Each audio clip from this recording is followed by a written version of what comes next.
سنن ابو داود میں ہے، رسول اللہ صلی اللہ علیہ وسلم ان کلمات کا ورد کیا کرتے تھے: اللہم انی اعوذ بک من الفقر والقلت والذلت واعوذ بک من ان ازلم او ازلم۔ اے اللہ، میں فقر، قلت اور ذلت سے تیری پناہ مانگتا ہوں، اور میں اس بات سے تیری پناہ مانگتا ہوں کہ میں ظلم کروں یا مجھ پر ظلم ہو۔ اس حدیث کا مفہوم یہ ہے: یہ دعا انسان کی زندگی کے بڑے بڑے مسائل سے حفاظت کی جامع دعا ہے۔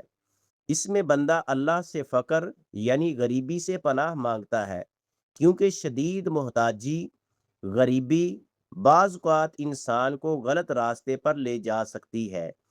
اس طرح کمی سے مراد ہر قسم کی کمی ہے، چاہے مال کی کمی ہو، صحت کی کمی ہو یا نیکیوں کی۔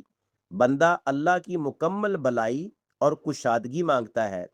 ذلت سے پناہ اس لیے مانگی گئی ہے کہ مومن کی شان، عزت، رفعت اور مقام ہے، اور گناہ یا لوگوں کے آگے ہاتھ پھیلانا انسان کو ذلیل و رسوا کر دیتا ہے۔ آخر میں ظلم کرنے اور ظلم سہنے دونوں سے پناہ مانگنا سکھایا گیا ہے۔ یہ خود کسی پر ظلم کریں، نہ کوئی ہم پر ظلم کریں۔ یہ دعا انسان کو باعزت، منصف اور متوازن زندگی گزارنے کی تعلیم دیتی ہے۔